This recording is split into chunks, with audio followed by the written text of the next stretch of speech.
Selamat datang di Growth Space, tempat kita bisa belajar, tumbuh, dan berkembang bareng. Bersama gue, Jonathan N.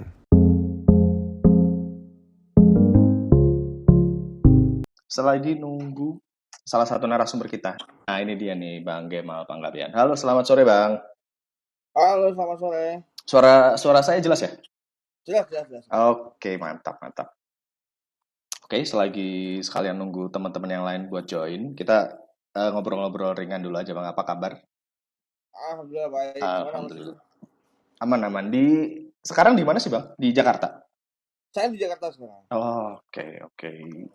Hujan ya? Atau gimana? Soalnya kemarin di sini ini banjir. Oh, di Malang ya? Iya, Di mana nih? di Batu. Waduh, bahaya sih. Oh, waduh. Oke, ya mungkin langsung saja kali ya. Ini ada teman-teman juga yang mungkin dari Growth Spacer dan juga teman-teman dari Clubhouse juga. Selamat datang. Kita bakalan ngobrol ringan aja sih soal cryptocurrency. Jadi dari Bang Gemal Panggabean sendiri mungkin aku perkenalkan juga ya buat teman-teman. Jadi Bang Gemal ini kebetulan public relation expert ya, khususnya untuk di media, terus digital marketing dan juga Yes. PR strategik juga nih Bang. Oke, Yes. selama 8 tahun mulai jadi jurnalis langsung di Jakarta ya pada saat itu. Bukan Atau baru dulu. di ini Bukan dulu ya. baru. Baru di Jakarta.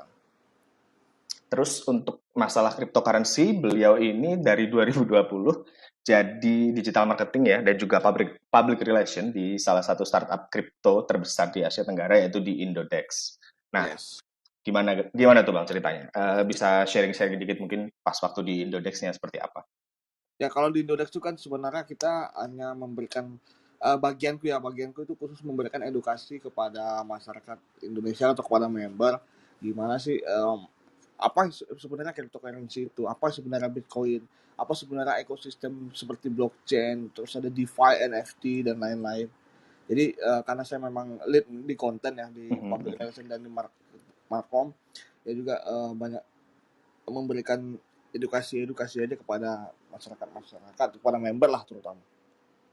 Oke, berarti mostly soal katakanlah ada berita apa nih, terus kemudian koin-koin Yes. atau apa yang lagi sekiranya perlu diawasin lah ya untuk Betul. naik turunnya harga itu. Oke, kemudian setelah itu move ke ini ya, dunia fintech.com sebagai pimret atau pemimpin redaksi Ya, dan juga founder ya. co-founder. Co-founder. Oke. Nah, berarti untuk aktivitasnya saat ini sekarang lagi sibuk apa nih, Bang? Ya kalau ini masih konten-konten aja sih sekarang. Aku juga lagi bangun community public relation juga sama company-nya namanya grismedia.id. Jadi teman-teman bisa lihat nanti website dan Instagramnya. Juga saya lagi sibuk di dunia fintech.com. Jadi teman-teman juga bisa lihat di websitenya dan di media sosialnya di Instagram dan lain-lain. Jadi memang fokus aku tuh dari dulu konten-konten soal keuangan gitu mas. Nah, apalagi 2 tahun terakhir ini memang mendalami kripto. Nah, kalau tulisan-tulisan di dunia fintech.com itu memang kebanyakan hampir semua yang kripto ya, kebanyakan itu hampir semua aku yang tulis. Masih aku yang tulis langsung gitu, Mas. Oke. Berarti mulai dari mencari informasi mengenai cryptocurrency itu sendiri sampai publishing di dunia fintech.com-nya ya, Pak. Yes, Nah, benar. oke. Sebenarnya aku juga penasaran sih untuk cryptocurrency itu apa sih mungkin buat aku atau mungkin teman-teman yang ya seliweran dan juga akhir-akhir ini kan lagi booming banget tuh cryptocurrency ya, entah masalah Bitcoin atau blockchain seperti itu. Nah, cryptocurrency itu penjelasan simpel dan singkatnya itu apa sih, Bang? Cryptocurrency itu sebenarnya currency itu kan artinya mata uang. Kripto Yes. itu artinya kriptografi. Jadi dia mau skema mata uang yang menggunakan skema kriptografi. Karena dia kan berbasis dari teknologi blockchain. Tetapi mata uang di sini tuh hanya berbentuk digital, Mas. Berbentuk digital, nggak ada bentuk fisiknya. Jadi kalau teman-teman bisa lihat gambar Bitcoin itu kayak koin emas itu hanya ilustrasi sebenarnya. Karena sebenarnya fisiknya Bitcoin itu nggak ada. Kalau dianalogikan fisiknya itu mungkin hanya berbentuk alamat link gitu kali ya, alamat link dan jadi karena berbentuknya tidak ada bentuk fisiknya. Oke, berarti full secara digital ya. full secara full digital, dia secara nggak ada bentuk fisik, nggak ada bentuk fisik ya. Oke. Kemudian untuk blockchain itu kan semacam teknologi yang katakanlah dia itu mendata transaksi-transaksi atau data-data Yes, dikumpulkan jadi yes, satu, kemudian dia membentuk suatu kayak yes, rangkaian chain. Nah, kalau misalnya yes. untuk hubungan dari cryptocurrency dan blockchain-nya itu sendiri itu apa sih, Bang? Apakah Oh, mereka nice. satu atau gimana? Oke. Ini pertanyaan keduanya aja udah lumayan mantap ya. Ya, jadi gini, iya betul. Karena orang Iya, apa iya. hubungannya sama Bitcoin dan blockchain, benar juga. Aku dulu juga waktu masuk di Indodax itu sulit memahaminya. Tapi sebenarnya gini sebenarnya. Kalau kita bahas tentang apa itu blockchain.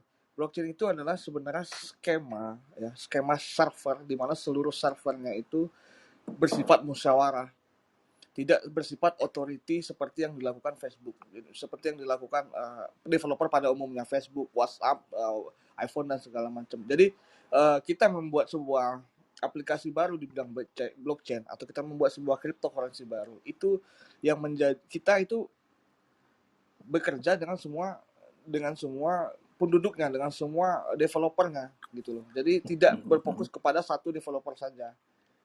Paham nggak maksud kenapa? Oke, Jadi oke. otoritas pengaturnya itu adalah seluruh warga gitu istilahnya. Berbeda dengan WhatsApp atau umumnya developer internet kayak Google dan lain-lain, itu kan hanya satu saja yang bisa mengatur. Nah, kalau blockchain itu semuanya semuanya bisa mengatur, semua yang ikut, semua penambang bisa ikut, semua trader juga bisa ikut kan.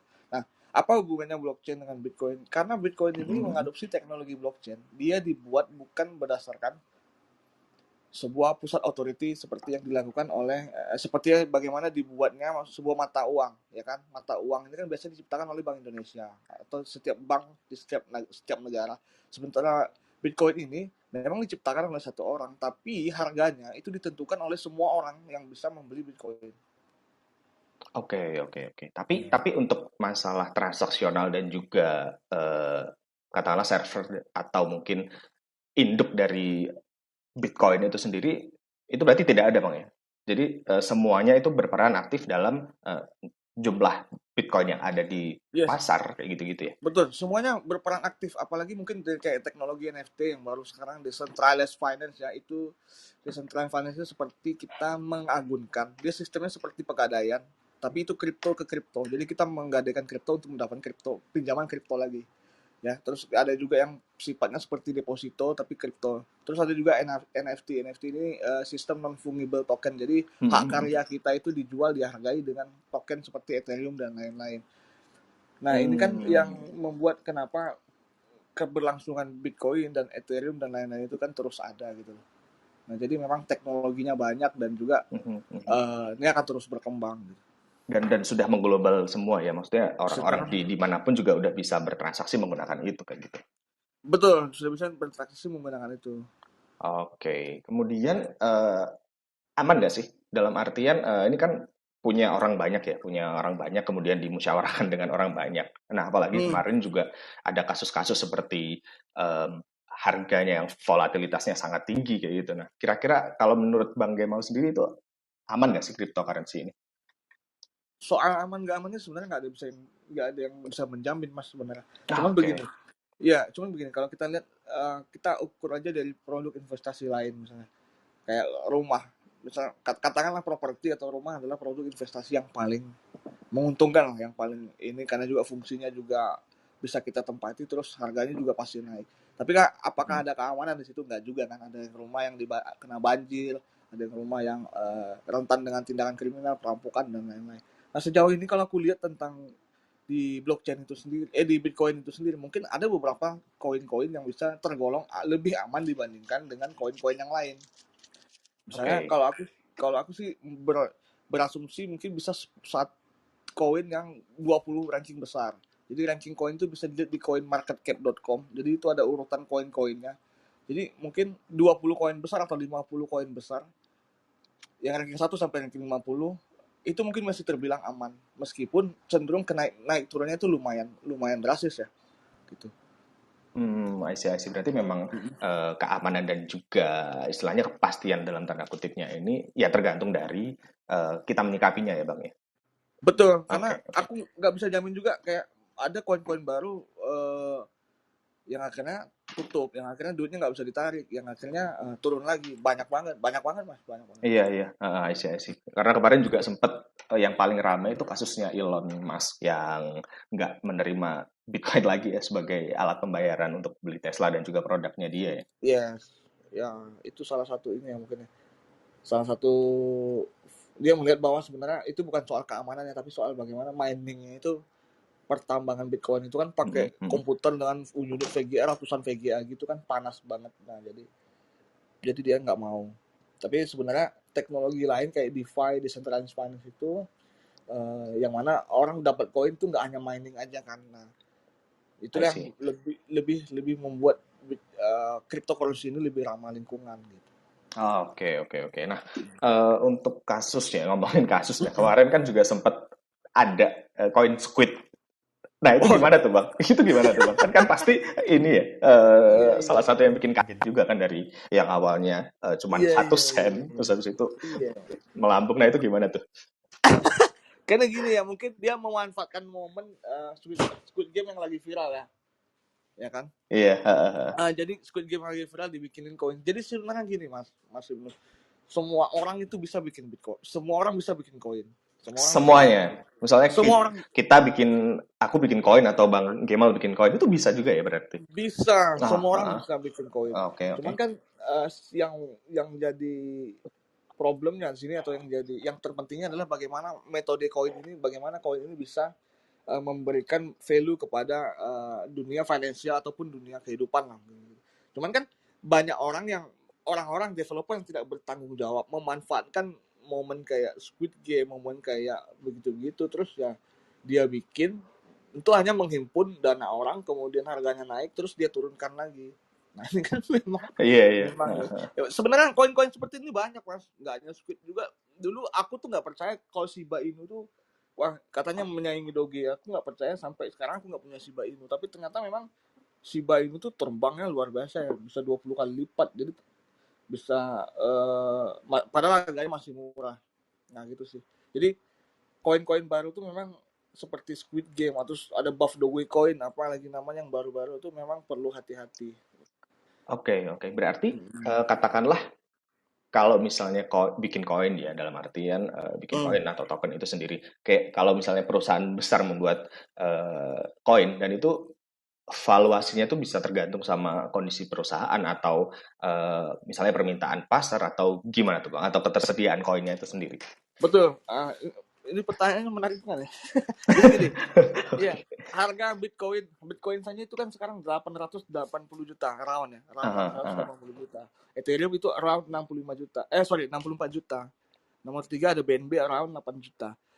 Kalau harga rupiah. Kenapa Bitcoin itu harganya 800 juta? Karena memang harga dasarnya sudah mahal. Karena untuk mendapatkan Bitcoin itu butuh energi yang sangat besar. Oke.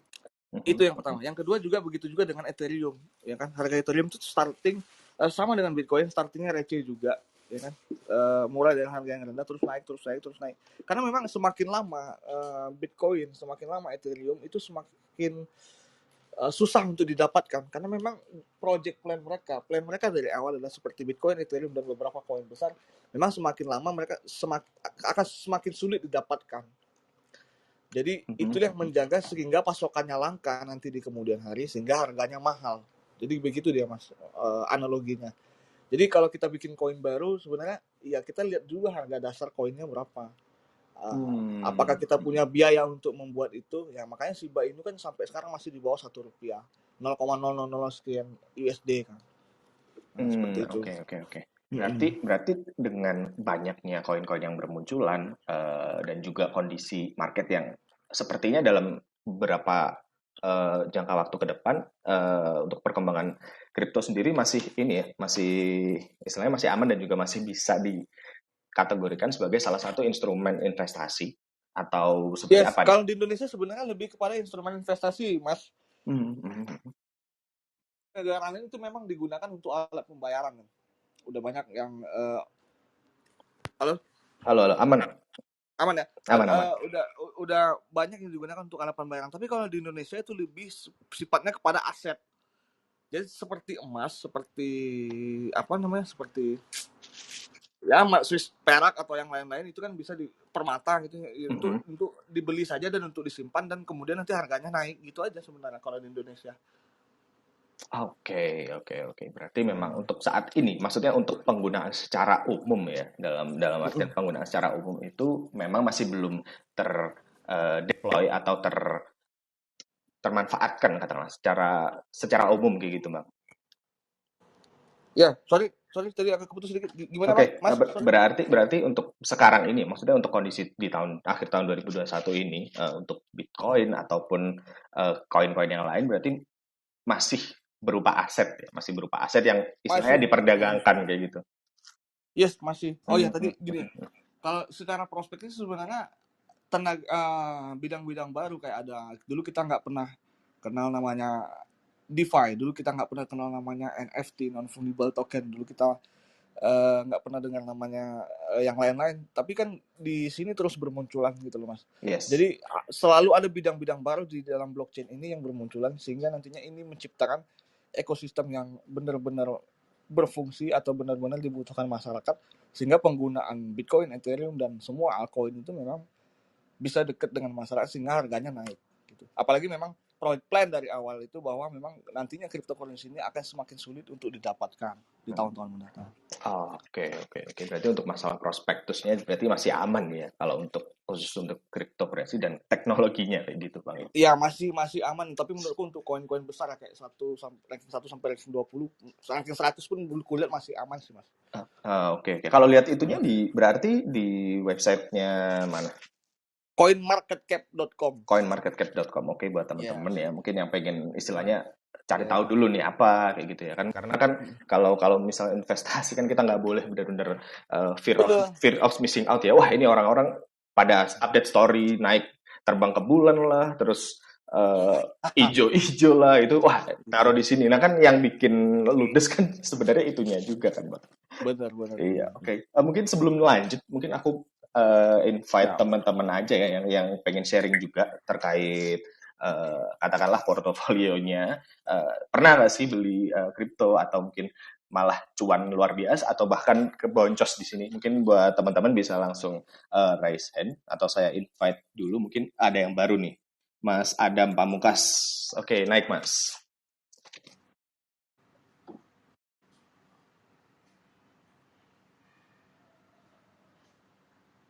Bisa nggak sih?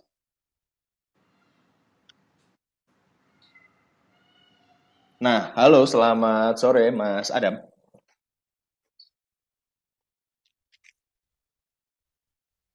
Halo. Wah, ini masih menyesuaikan diri sepertinya. Oke, buat teman-teman lain mungkin yang pengen raise hand atau pengen sharing juga ya mungkin. Halo. Halo Mas. Kedengaran nggak suaraku? Aman. Oh iya. Tadi mau bahas apa? Lupa gua. Ya mungkin perkenalan dulu dari Mas Adam. Oke. Oh iya, kenalan, nama saya Adam, saya asli dari Malang. Oke. Singkat sekali ya. Mungkin aktivitasnya apa? Terus untuk soal cryptocurrency sendiri gimana nih aktivitasnya Mas Adam? Bersama mungkin ada yang ditanyakan ke Bang Gemal soal dia kan dari Indodex juga, Bang. Oke, mungkin bisa langsung sharing. Kalau aktivitas saya selama ini ya paling cuma di kriptoku investasi aja sih. Oke. Berarti udah cuan banyak nih, Bang. Enggak juga. Sebenarnya saya juga cukup baru sih di kripto. Baru join kisaran bulan Mei. Oke, bulan Mei 2021. Baru setengah tahunan lah ya berarti. Iya, barusan. Tapi kalau kripto sendiri sebenarnya udah tahu cukup lama. Cuma ya baru investasi baru-baru ini aja. Oke. Kira-kira berarti untuk masalah cuan nggak cuan nih, udah lumayan atau gimana nih, Mas? Kita bongkar portonya Mas Adam di sini. Ya, alhamdulillah cuan sih. Alhamdulillah cuan aman ya, masih aman ya. Ya, soalnya saya mending ngehold daripada trading. Oke, berarti Kalau buat kalau nyimpan aset. trading terlalu beresiko, tapi kalau ngehold nanti lama-lama asetnya naik kan. Nilainya Hmm, hmm, maksudnya. hmm, hmm. Oke, oke. Mungkin itu dulu. Mungkin cukup sekian, Mas Adam. Oh iya, Oh iya, ada lagi yang mau ditanyakan atau di-sharingkan? enggak sih. Yang Belum ya? ditanyakan itu apa Gimana, ya? gimana? Enggak tahu. Oke, mungkin move dulu ya ke Mas Welly. Halo, selamat sore Mas Welly. Ya, halo Mas, selamat sore Halo, juga. selamat sore. Gimana? Eh, ya kebetulan pernah sih merasakan cuan, pernah merasakan loss, pernah. Tapi kalau sampai ludes, enggak gitu Mas. Oke, ya. Mungkin bisa sharing pengalamannya. Mungkin pas waktu cuan itu kebetulan lagi jual beli di koin apa, terus mungkin pengalaman-pengalaman unik kali ya yang bisa di-share sama teman-teman. Kebetulan saya sih sebelumnya saya trading dan investasi itu kan di saham nih Mas. Mhm. Ya, kan? Jadi kalau di saham itu saya melihat fundamental perusahaannya gitu kan. Kira-kira perusahaannya ini bagus enggak, bisa menghasilkan profit enggak gitu kan. Nah, terus kita lihat juga teknikalnya. Kita lihat juga hmm, banyak hal yang bisa kita lihat dari suatu saham atau perusahaan gitu kan. Nah, jadi kemarin itu kalau masalah Bitcoin ini sebenarnya sih udah lama dengar gitu kan. Dulu 3 tahun lalu pernah dengar Bitcoin gitu kan, tapi ya belum terjun gitu. Terjunnya setelah terjun di saham, terus kripto makin tenar ya kita coba-coba aja gitu kan. Dan yang yang beruntungnya saya itu karena saya punya pengalaman di saham gitu kan, dimana kalau di saham dan investasi itu perlu yang namanya money management gitu Mas. Maksudnya money Oke, management itu kita pandai mengalokasikan uang gitu. Jangan jangan istilahnya seluruh uang kita itu dimasukkan ke satu instrumen investasi gitu kan. Kita pecah gitu. Mungkin sebagian di emas, sebagian di deposito, sebagian di saham gitu. Jadi suatu masuk masuk ke dunia kripto pun saya menerapkan hal tersebut gitu. Kurang lebih seperti itu sih. oke. Jadi Mhm. lumayan istilahnya di kripto ini saya nggak jadi korban lah istilahnya kayak gitu kan. Karena kebanyakan yang jadi korban itu kan karena sekarang ini kan banyak nih milenial, kebetulan lagi COVID gitu kan. Mereka itu orang-orang yang minim pengalaman, hanya dengar kata-kata temannya, terjun, ya udah. Kebanyakan orang-orang seperti itulah yang apa gitu, yang loss, yang ludes, kurang lebih seperti itu yang saya lihat gitu ya. Iya. Tapi dari teman sendiri, maksudnya dari temannya Mas Welly juga ada yang mengalami katakanlah banyak yang FOMO juga kan, melihat dari sosial media banyak yang share, kemudian dari teman-temannya juga, wah cobain itu kayak gitu. Kalau dari teman sendiri juga pernah ada yang loss atau gimana Mas? Iya, pasti ada Mas, karena saya sendiri pun pasti ada juga FOMO gitu kan. Mhm. Itu manusiawi lah gitu kan. Tapi ya itu balik lagi, ya kita harus analisa ulang gitu kan. Contohnya sekarang nih, sekarang itu kripto yang lagi hype itu kripto yang berhubungan dengan metaverse. Gitu kan. Kebetulan saya ada Oke. juga pegang kripto namanya Sandbox. Hmm. Nah, jadi Sandbox Mhm. itu seminggu terakhir ini udah naik 300% Mas. Nah, kebetulan saya cuan di Ih, situ gitu kan. Tapi memang money management gitu. iya. Berarti Ya mungkin orang-orang yang masuk ke Sandbox di harga $3 mungkin ya sekarang nyangkut istilahnya gitu kan. Tapi kalau saya pribadi sih saya percaya proyeknya bakal bagus gitu. Bakal bagus ya 3-6 bulan ke depan lah gitu. Gitu oke, sih Mas. oke. Berarti memang harus di spread ya, mulai dari milih milih koin dan dari list katakanlah 50 koin itu tadi berarti memang jadi salah satu referensi atau patokan buat kita bisa naruh aset atau naruh duit di situ berarti, Mas. Iya Mas, kita harus karena kan tiap kripto ini Mas dia itu punya project-project yang keren-keren lah bisa dibilang gitu. Contohnya ada namanya, saya hari ini baru mempelajari kripto namanya BAT, Basic Attention Token gitu kan. Jadi dia itu projectnya itu dia browser seperti Google, Mozilla Firefox gitu kan. Tapi bedanya kalau kita pakai Google sama Mozilla Firefox, kita kan nggak dapat, kita cuma nyari Mhm, mhm. informasi, ya kita nggak dapat apa-apa gitu kan. Bahkan kita kena iklan gitu. Tapi kalau kita pakai browsernya si BAT ini, nama browsernya Brave. Oh, Nah, si itu kita Brave bisa ya? dapat. Nah, kalau kita Iya, mau iya. iklan yang sudah diverifikasi, nah kita bisa dapat token gitu. Nanti tokennya bisa kita uangkan gitu kan. Nah, tapi Oh, memang oke, kebetulan sih yang oke. saya riset memang belum apa namanya agak sulit verifikasi orang Indonesia. Karena pun saya lihat penggunanya masih sekitar puluhan juta orang sih gitu Mas. Tapi kan proyeknya keren gitu Mas. Yes, buat jangka panjang berarti Mas ya? Nah, Oke, oke. ya bisa istilahnya nggak menutup kemungkinan ya tahun-tahun ke depan Brave jadi pengganti Google kan bisa jadi karena dulu pun Google itu muncul saat Yahoo lagi hype-hype-nya gitu kan. Mesin pencari yang paling terkenal Yahoo, tiba-tiba muncul Google dan sekarang Google menguasai Yahoo udah ketinggalan gitu. Ya kurang lebih seperti itu sih, Mas. Oke, oke, oke, menarik sih. Berarti mungkin buat teman-teman bisa langsung di riset juga ya Brave, karena sebenarnya juga rame dibicarakan juga sih si Brave browser kemarin, karena mungkin ya bisa dapat, katakanlah bisa dapat koin atau bisa dapat duit dari situ kayak gitu Bang ya. Iya, Mas. Oke, kalau untuk berikutnya nih, nah eh buat Bang Gemal, kira-kira kan ada wallet dan juga segala macamnya itu ya. Nah, eh gimana sih caranya untuk beli atau biasanya dari mana sih untuk crypto wallet itu sendiri kayak gitu? Oke, oke. Jadi wallet itu kan gini sebenarnya. Wallet itu adalah identitas kita atau dompet kita yang ada di dunia blockchain. Sebenarnya pembuatan wallet ini bisa di exchange ya di namanya exchange yang centralized kayak Indodax, kayak Binance dan lain-lain, mungkin toko kripto pintu. Jadi kalau Mhm. kita daftar di sana, kita akan dibuatkan wallet, crypto wallet. Jadi dompet kita akan dibuatkan di sana.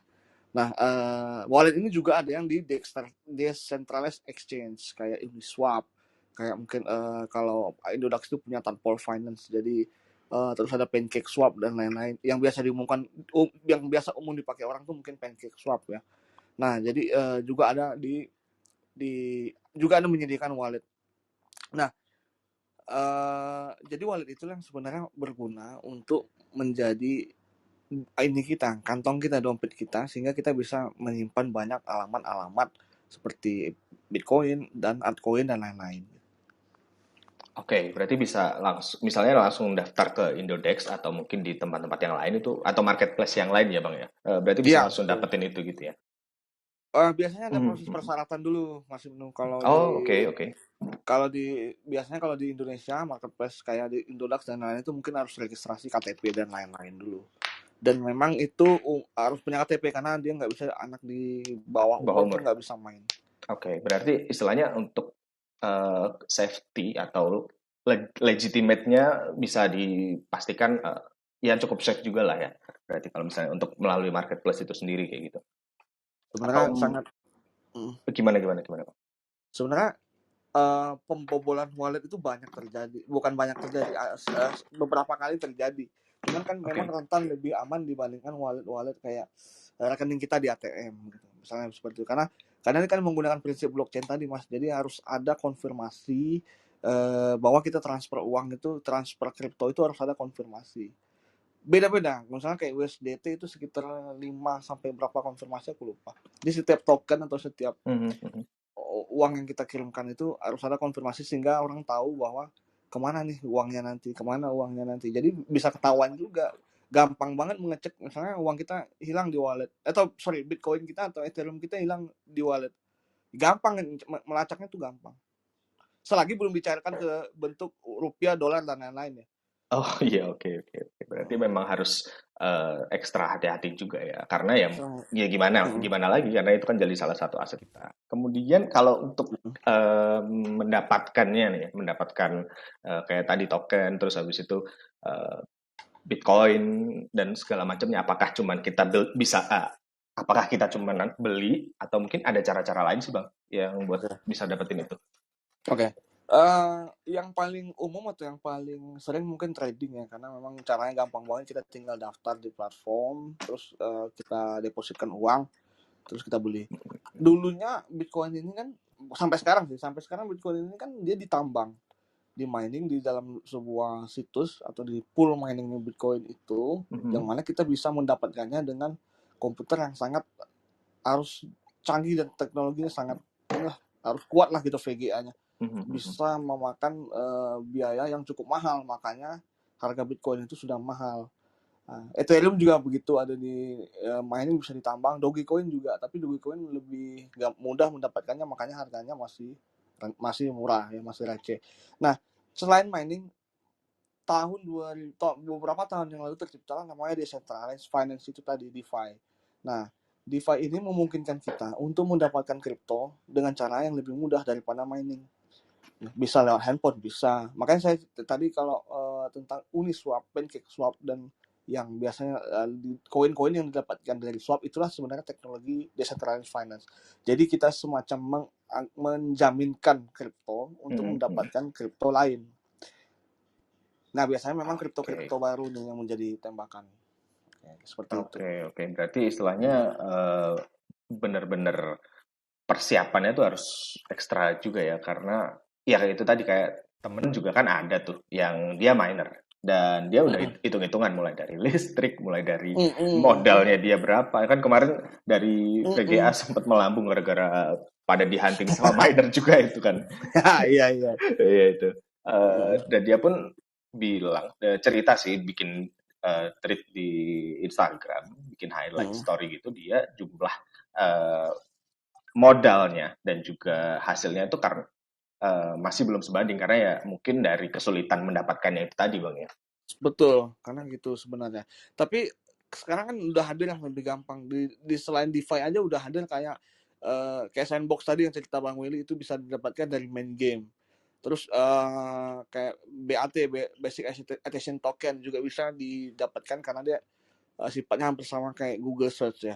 Nah, Mhm, yang mhm, sebenarnya metode-metode seperti itu udah banyak banget Mas. Metode main game, metode nonton video, ada yang namanya Theta. Theta itu kayak YouTube, kita bisa bikin konten di sana, kita bisa dapatkan uang dengan cara kita dapatkan koin Theta itu dengan cara mhm. membuat video dan menonton video. Nah, seperti seperti itu banyak banyak cara sebenarnya untuk mendapatkan token-token yang dari selain daripada trading dan mining. Oke, tapi itu hasil dari tokennya itu tadi yang mungkin dari Brave atau dari Theta itu tadi bisa katakanlah bisa dicairkan lewat crypto walletnya itu tadi ya. Maksudnya dari Betul, betul sekali, Indodex dan Jeff. segala macam. Betul sekali, betul sekali. Sekarang kalau dilihat di indodax.com atau di aplikasi Indodax, kalau teman-teman lihat itu volume atau transaksi paling tinggi itu USDT. Karena USDT ini sebenarnya untuk transfer ke wallet-wallet lain. Jadi istilahnya Indodax Mhm. itu hanya numpang untuk mencairkan uang aja, atau untuk mentransfer uang dari bank aja gitu. Jadi saya mau main DeFi nih, saya mau main NFT, saya mau main sandbox, saya masukin dulu uang rupiah saya ke Indodax, terus saya Heeh. main, habis itu saya tarik lagi ke Indodax, baru saya cairkan ke bank. Nah, seperti itu. Oke, berarti cuman istilahnya buat tempat Betul, kayak trading ya, dari mulai rupiah mungkin bisa langsung ke USDT atau mungkin ke betul, token yang lain. Oke. betul. Nah, em, kira-kira kalau misalnya untuk tips nih Bang, kalau misalnya untuk yang mau investasi atau trading atau mungkin mencoba lah, sekedar mencoba, kira-kira ada tips yang bisa dibagi nggak sih buat teman-teman di sini kalau misalnya pengen memutuskan untuk oke lah aku diversifikasi asetku nih ke Waduh. kripto kayak gitu. Oke. Iya, iya, iya. Oke, kalau aku sih sederhana aja sebenarnya. Mungkin apapun bentuk investasi ya, kalau memang kita berbicara kripto sebagai investasi. Yang kita beli itu bukan asetnya. Karena kan kalau investasi itu kita mencari keuntungan kan, benar dong. atau sebagai nilai lindung inflasi, atau gimana duit kita itu nggak turun, ya kan? Nah, Yes. yang terpenting itu bukan membeli asetnya, tapi mempelajari bagaimana metodenya, ya kan? Kenapa kita beli rumah? Karena ada metodenya, karena bisa kita tinggali, karena nanti 10 tahun, 20 tahun harganya naik. Nah, itu kan metode. Kenapa kita beli Bitcoin? Karena mungkin 10 tahun lagi naik. Kenapa kita beli 5 tahun lagi naik? 10 tahun lagi mungkin juga naik juga. Ethereum juga begitu. Jadi jangan mendewakan sebuah satu kripto. Apapun aset sebenarnya tidak usah terlalu didewakan.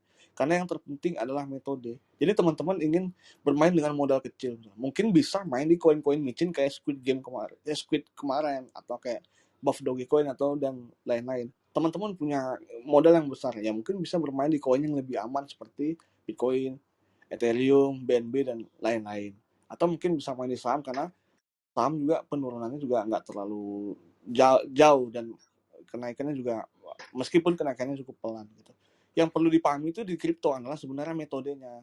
Nah, sebenarnya kripto itu banyak orang yang menyangka bahwa itu adalah investasi jangka pendek, sehingga ingin cepet-cepetan naik, ingin kalau turun langsung panik, makanya tercipta FOMO. Sebenarnya meskipun harganya naik turunnya tinggi, kripto itu bukan investasi jangka pendek, tapi kripto itu investasi jangka panjang. Bisa dilihat dari setahun yang lalu, 2 tahun yang lalu, atau 5 tahun yang lalu, atau dari awal harga kenaikannya itu kan baru kelihatan. Tapi kalau dalam 6 bulan justru sering stuck ya, gitu loh Mas.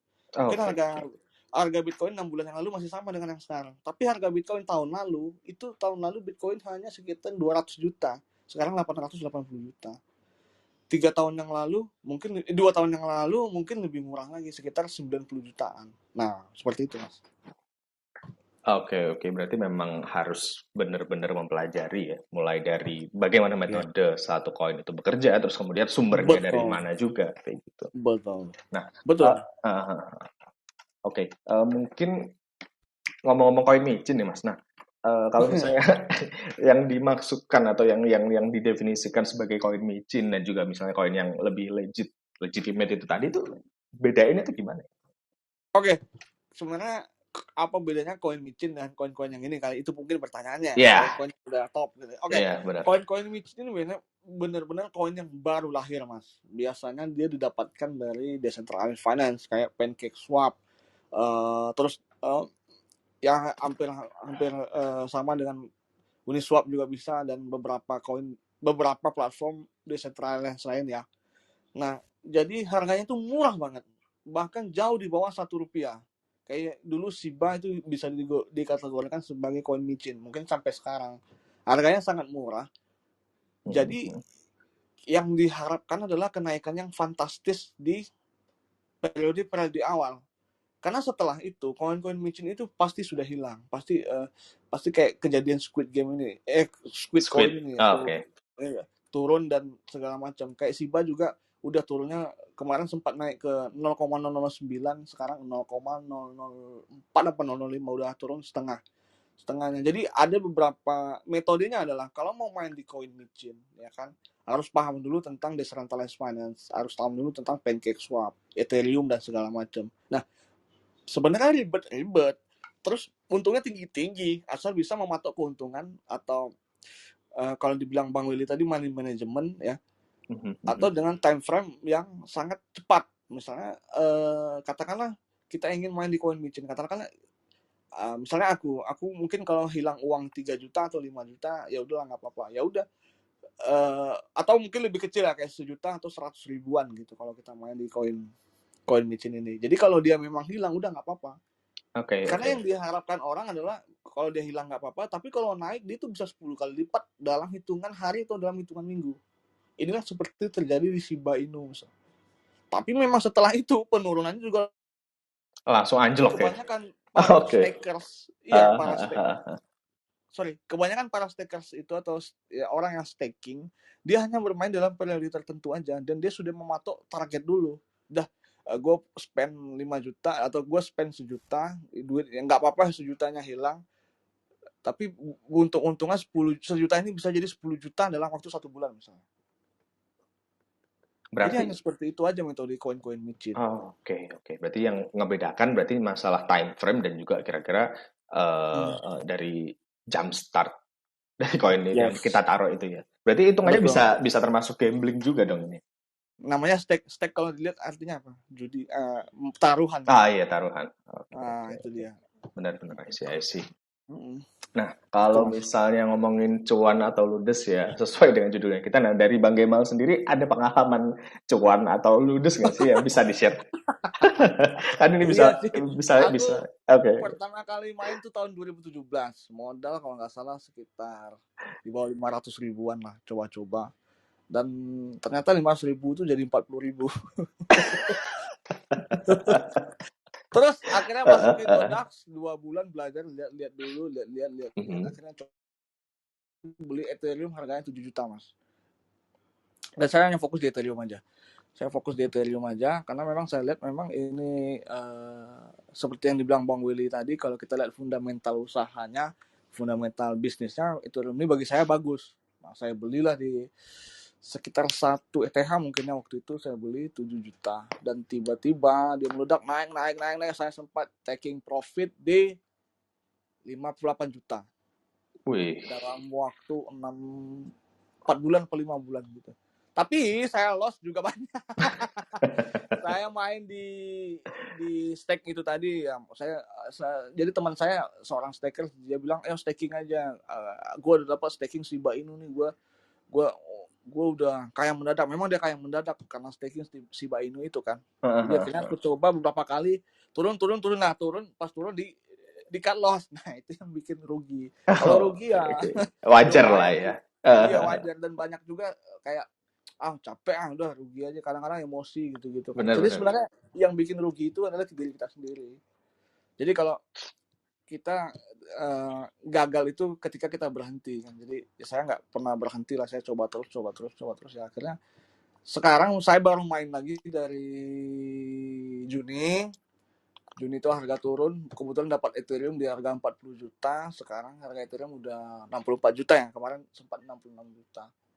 Ya itu tuh, sempat drop juga saya karena mainnya nggak jelas. Nah, sempat serius, dalam periode 4 bulannya saya drop 30% dan sekarang alhamdulillah sudah untung sekitar 20%. Oke. Berarti memang benar-benar nggak boleh baper ya, Bang ya. Kayak ya profit loss juga sebenarnya hal yang biasa aja dan lumrah Hal aja. yang biasa, Oke. betul. Memang profitnya tinggi ya, lossnya juga dalam. Iya benar. Yang penting nggak pakai duit panas ya, karena mungkin banyak Yes.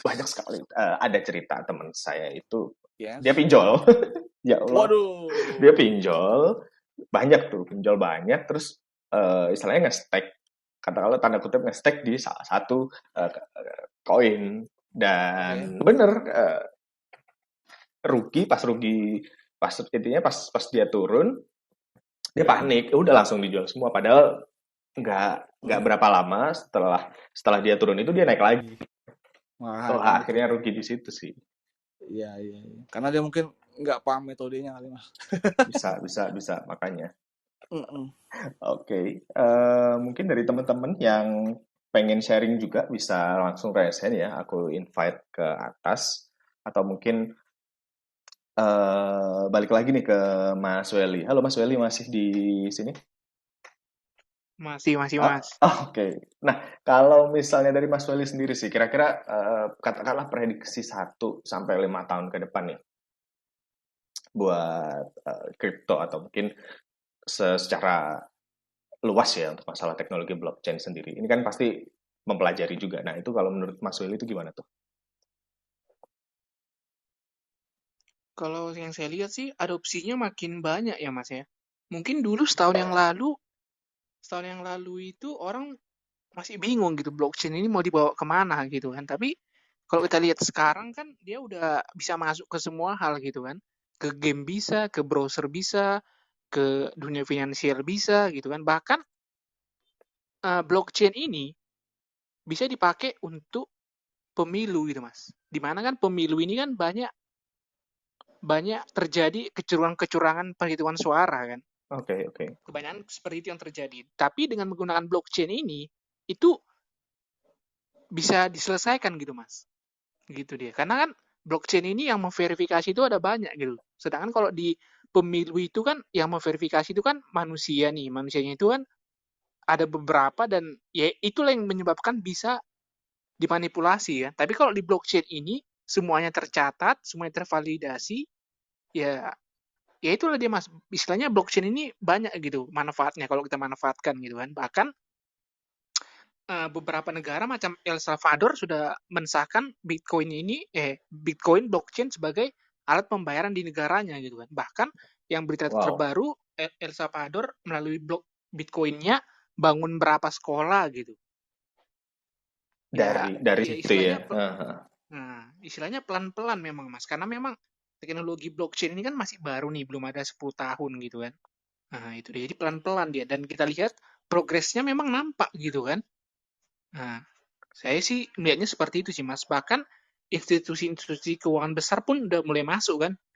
Kurang lebih seperti itu sih saya itu sih. Karena ya itu blockchain ini manfaatnya nyata dan adopsinya mulai meluas lah gitu. Dan kalau saya sih yakin kedepannya bakal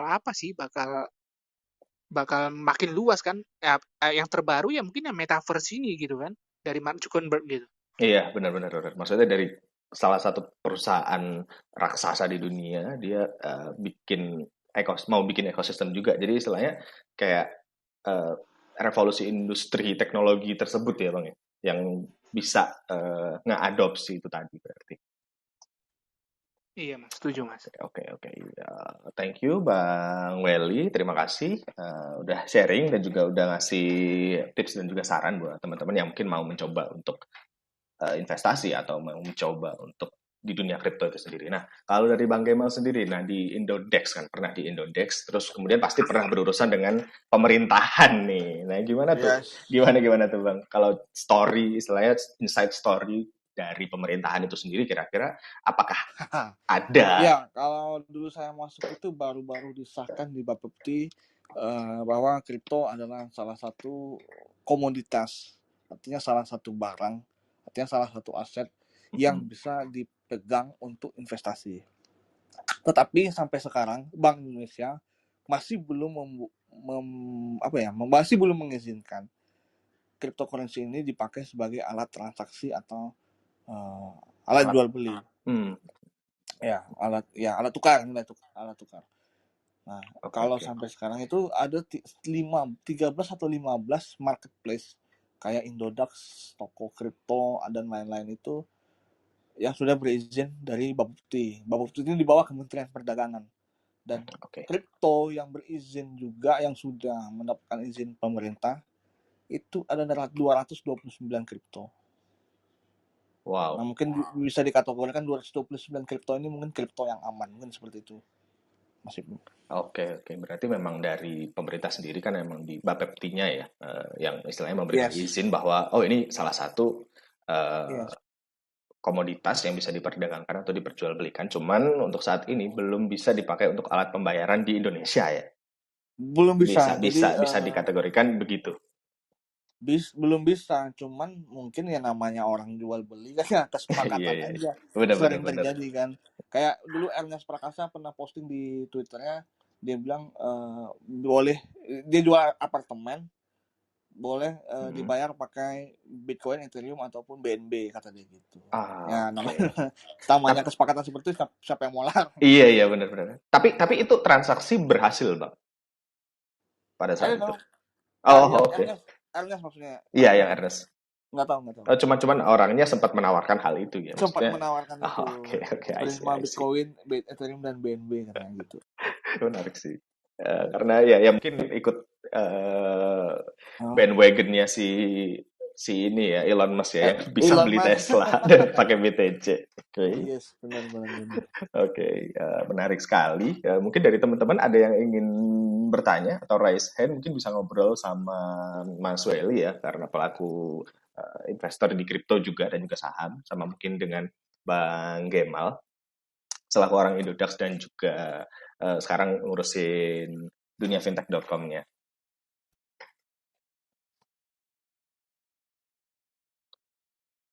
Oke, kalau misalnya nggak ada, mungkin lumayan seru juga ya kita obrolannya. Karena mungkin saya juga sebenarnya penasaran juga sih Bang, dari cryptocurrency itu sendiri untuk cara kerjanya seperti apa, kemudian masing-masing koin itu ternyata memang punya mekanisme dan juga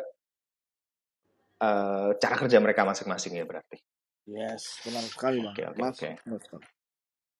Kalau dari saya sih ya, untuk yang terakhir mungkin yang pertama pelajari dulu benar-benar, cari informasi sebanyak-banyaknya, riset untuk kalau mau terjun ke dunia kripto karena ya itu tadi ada dua katakanlah ada dua hal umum yang perlu diketahui. Yang pertama, koin yang besar atau tanda kutip banyak digunakan oleh orang dengan harga yang cukup mahal dan juga koin micin itu tadi. Nah, untuk yang membedakan tadi berarti untuk masalah time frame dan juga sifat maksudnya sifat kita menaruh aset di situ. Jadi untuk yang koin besar mungkin bisa buat investasi lebih long term atau jangka panjang. Kemudian untuk koin-koin micin berarti emang kita buat gambling aja di situ. Kita spread banyak milih-milih koin dan juga berdoa aja ya Bang ya. Salah satu atau salah dua dari uang yang kita taruh bisa langsung Iya, spike ke atas. Oke. betul, betul, betul. Oke, mungkin kata-kata terakhir atau kalimat terakhir dari Bang Gemal.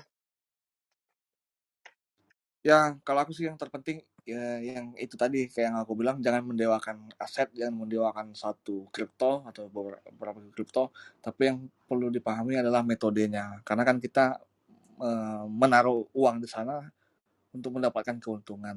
Itu aja sih mungkin dari aku. Oke, terima kasih Bang Gebal atas waktunya. Mungkin bisa langsung di-follow duniafintech.com dan juga berita-beritanya juga pasti up to date ya tiap hari di situ. Insya Oh, Allah. insya Allah. Kita Oke. akan Kalau nggak semoga update langsung DM Bang Gemal aja di Instagram. Bang kapan update? Oke, oke dari Oke. Mas Welly untuk sharing-sharingnya. Terima kasih. Ada kata-kata terakhir? Mungkin kata-kata terakhir. Nggak ada, Mas. Oke, siap, siap. Oke, terima kasih teman-teman. Mungkin cukup itu aja ya obrolan sore kita hari ini. Buat teman-teman yang mungkin joinnya telat atau pengen denger lagi, nanti akan kita upload juga di podcastnya Growth Space. Bisa dilihat di YouTube atau Spotify. Oke, terima kasih Bang Gemal atas waktunya. Terima kasih Bang Terima Welly kasih. Terima atas kasih, Mas. sharing-sharingnya. Selamat sore dan selamat bermalam minggu semuanya. Selamat sore, terima kasih.